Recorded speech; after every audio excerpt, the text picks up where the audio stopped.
When Adanna received the envelope, the world outside was alive with drums. The city of Ikorin was celebrating its Independence Festival.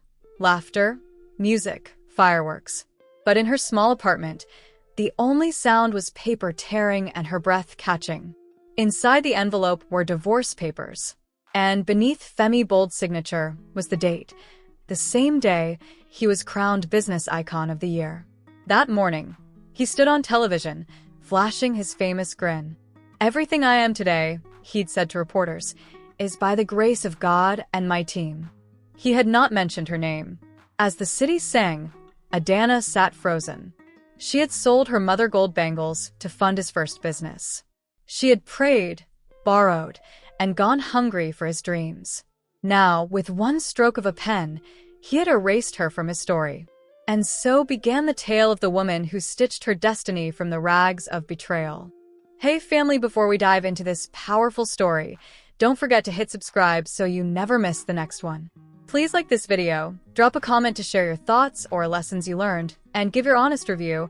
I'd love to hear what you think. Now, let's begin the story. Before the betrayal, there was love, or what Adanna thought was love. She met Femi at a youth empowerment forum in Sura district. He spoke about innovation and changing Africa with his logistics startup idea. His voice carried conviction, and his eyes glowed with belief. Adanna, a skilled tailor, saw a spark she couldn't ignore. She lent him her savings to register the company, Blue Path Logistics. She cooked while he planned, prayed while he strategized. Together, they built something out of nothing. There were nights when power failed, and they'd light candles and plan deliveries on scrap paper. When the first truck broke down, she sold her jewelry. When rent was due, she stayed up sewing school uniforms. "Adanna," he'd tell her, "when I make it, the world will know your name." But the world did not. When success came, Femi forgot the soil from which he had risen. Femi Company grew fast. His face appeared in newspapers. He bought suits that smelled of wealth. Adanna watched him from the sidelines, sewing by day and waiting by night. Their one-room flat became a duplex, then a mansion. But with each upgrade, she felt herself shrinking. He began saying, "You wouldn't understand, Adanna. Business is complicated." Once, she overheard him tell a friend, "My wife? She's just a tailor." That night, she lay awake, staring at the ceiling fan turning lazily above her. The air smelled of distance, perfume that wasn't hers, silence that wasn't peace. Mama and Kem visited one Sunday and warned, "My daughter, when a man builds a house without windows for his wife, he plans to lock her out." But Adanna still believed in patience. "It's just the season," she said. "He's under pressure." She didn't know that the season had already changed, and she was no longer in it. One evening, Adanna picked up Femi's phone. A message flashed. "My love, same sweet tomorrow. Don't forget the red tie." And her chest tightened. She stared at the screen, hoping it was a joke. But when Femi came home smelling faintly of foreign perfume, she knew truth had a scent, and it wasn't hers. The next day, she followed him discreetly to the Grand Eco Hotel. There he was, laughing with a young woman in a crimson dress. She didn't confront him. She just turned away, the world spinning. That night, when he came home, she whispered, "I saw you." He looked at her coldly. "You shouldn't have followed me." Her tears came quietly. "After all I gave, Femi?" He shrugged. "Nobody forced you." And with that, he broke something inside her that no medicine could heal. Femi moved out within weeks. He said he needed space. His things disappeared one by one. First his suits, then his laughter. Adanna stayed behind, surrounded by echoes. The mansion they'd shared now felt like a tomb filled with memories. Neighbors gossiped. "She built him up, and now he's gone," they whispered. She tried to return to her sewing, but grief had stolen her strength. Some nights, she'd sit by the window watching his interviews on TV. The same man who once called her his blessing now called another woman his business partner. Her friend Ngozi urged her, "Adanna, you must rise. Pain does not last forever." But Adanna replied, "How do you rise when your wings are broken?" One night, Adanna dreamed of her late mother, Mama Neka, standing by a river of light. "My daughter," the spirit said, "you cannot mourn a shadow. Stitch your destiny again." When Adanna awoke, her heart was racing. The dawn light fell on her old sewing machine, covered in dust. She cleaned it, oiled it, and began to sew. Her first dress was made from scraps, but it was beautiful, bold, imperfect, alive. She called her new venture Adasol Creations. At first, she sold it to neighbors. Then word spread. People loved her story, her style, her resilience. And slowly, Adanna began to feel her heartbeat again. Adanna's stall at Balagan Market became a small miracle. Women admired her creativity, her humility. She stitched with rhythm, every pull of thread a prayer, every fabric a second chance. Soon, Adasol Creations gained online attention. A blogger wrote, "The tailor who rose from heartbreak to hope." Orders came from Abuja, Accra, even London. Femi's name no longer haunted her. She worked late into the night, the hum of her machine sounding like redemption. Mama Nkem smiled. "You see, my child? The chicken that survives the hawk learns how to fly faster." Months later, at a Lagos Fashion Expo, Adanna displayed her creations. The room was alive with colors, Ankara, Adire, Kent, stories woven in cloth. Then she saw him, Femi, hand in hand with the same woman from before, now draped in designer clothes. He looked at her booth and froze. "Adanna?" She smiled, calm and radiant. "Ah, Femi, long time." He stammered. You're doing well." "By grace and hard work," she replied. Nadia looked away, uneasy. Femi forced a laugh and said, "You always had talent." She nodded. "And you always had choices." Then she turned to greet a new customer, leaving him standing among her success. Months later, Ikorin buzzed with scandal. Blue Path Logistics had collapsed. Nadia was accused of fraud. Femi investors pulled out. His cars were seized. The empire built on lies was sinking. Adanna watched quietly. She felt no revenge, only peace. One evening, rain poured as someone knocked on her door. It was Femi, soaked, broken, eyes full of regret. "Adanna, I've lost everything." She looked at him silently, then stepped aside. "Come in, Femi. You look hungry." They sat in silence as thunder rolled. Femi whispered, "I don't deserve your kindness." Adanna replied softly, "You didn't deserve my pain either, but you took it." He lowered his gaze. "I was blind." She smiled faintly. The eyes that chase the sun forget the lamp at home. She offered him food, not love, not reconciliation, just humanity. As he ate, she realized forgiveness was not weakness. It was freedom. Adanna Designs reached new heights. Adasol Creations partnered with a major African fashion house. Her story was featured on national TV, the woman who wove her pain into power. She opened a training center for young girls, teaching them both craft and courage. At the opening ceremony, she said, "If life tears your fabric, stitch it back with purpose." The audience rose in applause, and somewhere in the crowd, Femi watched, silent, humbled, proud. Adanna met his eyes and smiled. Not in love, but in victory. The sun rose over Ikorin with the rhythm of traffic and talking drums. In the heart of the city, Adasol Creations now occupied a 2-story studio, bright fabrics fluttering like flags of resilience. Adanna had found her purpose beyond profit. Her apprentices, 12 young women from different towns, called her Auntie Ada. To them, she was more than a teacher. She was proof that broken hearts could still build empires. One morning, as they gathered for prayers before work, Adanna told them, "Each stitch you make must carry your spirit.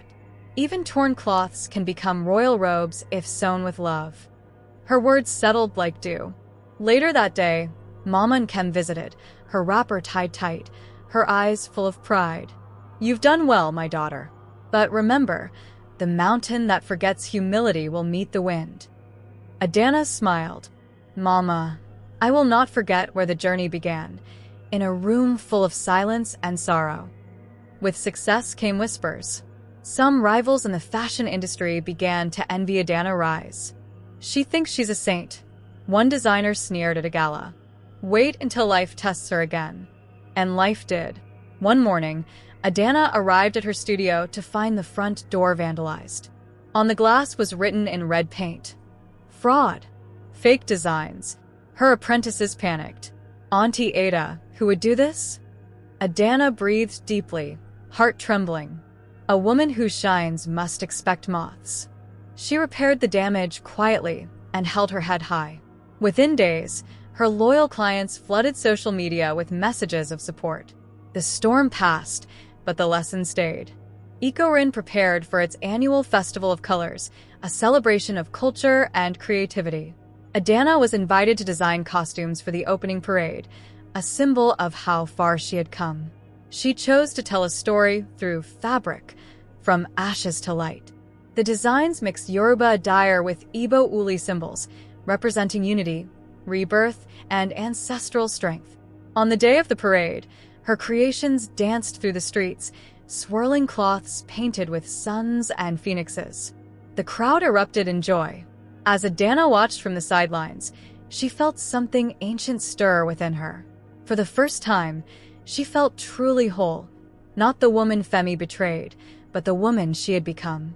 That night, as fireworks lit the sky, she whispered to the stars, "Thank you, Mama. I am no longer broken."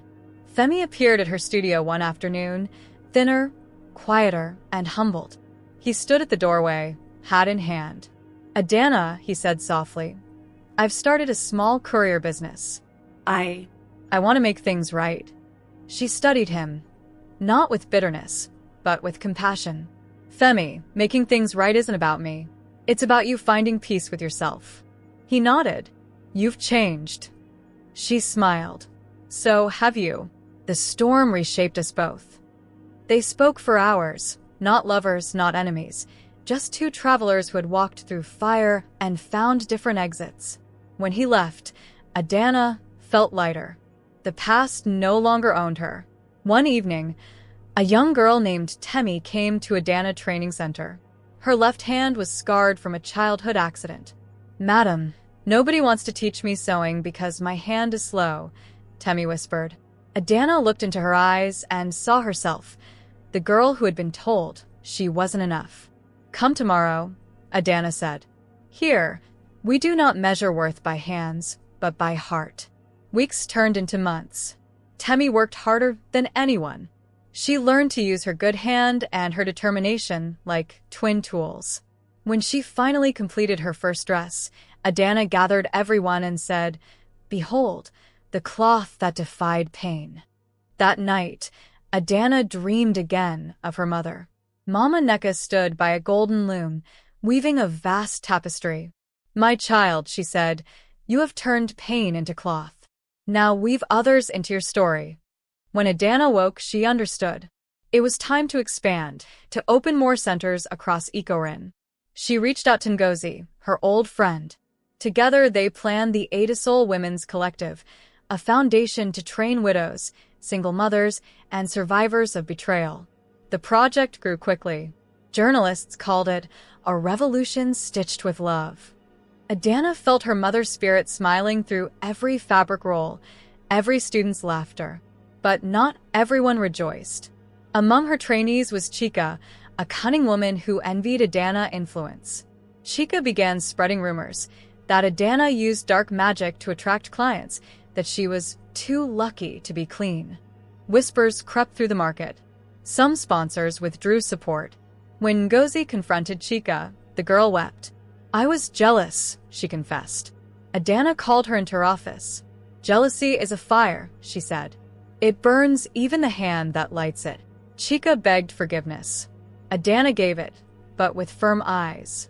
"Go and learn humility before you destroy yourself." A sudden flood swept through Ikorin, washing away parts of the city. The Adasol workshop was damaged, machines ruined, fabric soaked. Her apprentices wept. "Auntie Ada, all is lost." Adanna stood in the doorway, drenched but steady. "No." The same rain that destroys also cleanses. We will rebuild. And they did. Together, they cleaned, repainted, repaired. The flood became a blessing in disguise. The story of their resilience attracted donations from around the world. Mom and Kem was right, Adanna told Ngozi, smiling. A storm only tests the strength of a tree's roots. One day, Adanna sat alone in her studio, running her hands over a newly finished garment. She realized that every design she'd made told a story of betrayal, healing, and hope. Each color carried meaning: red for courage, blue for calm, gold for grace. She began labeling her collections with proverbs: threads of faith, wings of dust, the daughter of fire. Soon, her work was featured in museums across Africa. She wasn't just a designer, she was a storyteller. When a journalist asked, "What inspires you?" Adanna smiled. Life. It tears, it stains, but it can always be stitched again. On the anniversary of her mother's death, Adanna traveled to her ancestral village. She carried a piece of white cloth she had woven herself, a symbol of peace. At the riverside, she knelt and whispered, "Mama, your daughter has found her path." A soft wind rose, stirring the water. In that moment, she felt a warmth around her, as if the ancestors themselves were embracing her. She dipped the cloth into the river, letting it drift away. It floated gently, glowing in the moonlight. When she stood, she felt renewed. The circle was complete. Adanna had risen from betrayal to reinvention, and was now walking in redemption. Success, like a crown, is heavy. Adanna had become the face of resilience in Ikorin. Television hosts praised her, politicians invited her to panels, and even the governor wife wore Adisol creations. But as her fame grew, so did her fatigue. The foundation, the fashion line, the expectations, they all pressed on her shoulders. One night, after a long charity event, she sat alone on her balcony overlooking the city lights. The wind carried laughter and honking, the heartbeat of Ikorin. Yet her own heart felt distant. Ngozi joined her, holding 2 cups of zobo. "You're quiet, my sister," she said. Adanna sighed. "Sometimes, I wonder if I'm still sewing for purpose or for applause." Ngozi smiled knowingly. Purpose never shouts. It whispers. Adanna nodded, understanding that even light must rest between its shining. One afternoon, an old man entered her shop. His wrapper was faded, his sandals worn. He handed her a small bag and said, "I've watched your journey, my daughter. This is for you." Inside was a spool of golden thread. "This thread," he said, "is blessed by the spirit of patience. Use it only for something sacred." Adanna was puzzled, but thanked him. When she looked up again, he was gone, as if the earth had swallowed him whole. That night, she dreamt of her mother loom glowing with golden light. When she woke, she whispered, "The ancestors are not silent. They speak through the humble." She kept the golden thread locked in a box, waiting for the moment when its purpose would reveal itself. With fame came suitors, wealthy businessmen, politicians, even a famous musician. They called her Queen Adisol, showering her with gifts. But one man, Chief Durojiye, stood out. He was powerful, generous, and persuasive. "Adanna," he told her, "you could have the world beside me. Let me build you a factory in London." Ngozi frowned when she heard. "Be careful, sister. Not every smile is a promise. Some are traps." Adanna hesitated. She was flattered and lonely. One evening, she accepted an invitation to the chief mansion. It was filled with marble, gold, and silence. When he leaned close and whispered, "Every woman has a price," Adanna stood up, calm and strong. "Not this one," she said. "Mine was already paid, in tears, time, and grace." She walked out, her dignity untouched. Months later, Adanna began to notice a dangerous reflection: pride. Her assistants whispered, "Madam doesn't listen anymore." Sponsors noticed her impatience. Even Mama Nkem said gently, "My daughter, remember the soil beneath your silk." At first, Adanna dismissed it, but one day, she overheard Temi crying in the workshop. "Madam shouted at me." Temi wept. "She forgot I'm still learning." The words pierced Adanna's heart. She entered quietly and knelt beside the girl. "Forgive me, Temi. Success made me forget the language of gentleness." The workshop grew silent, touched by the humility of their leader.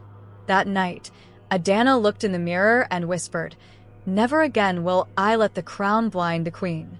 Ikoren City Council invited Adanna to lead a cultural initiative, the Cloth of Unity, a campaign to promote African-made fashion. She gathered designers from Yoruba, Igbo, Hausa, and Tiv backgrounds. For the first time, the city saw fabrics speaking across tribes, patterns merging like family. At the launch, she said, "Our strength is in our threads, different, but woven together." The campaign became a national sensation. Even rival designers praised her vision. Mom and Kem danced that day, her head tie high. "My daughter, you have turned stitches into bridges." Adanna smiled, knowing her mother dream now breathed through her. And that was only the beginning. Adanna's story is far from over. The betrayal was deep, but the fire within her burns even brighter. Beat of silence, then faint drum rhythm returns. If you've been moved by her journey so far, don't forget to like, comment, and subscribe. Your support keeps the story alive. Stay tuned for part 2. The woman Lagos could not break. She built him, he broke her, but the ancestors were watching. Where pain becomes power, and Adanna's spirit takes flight once more.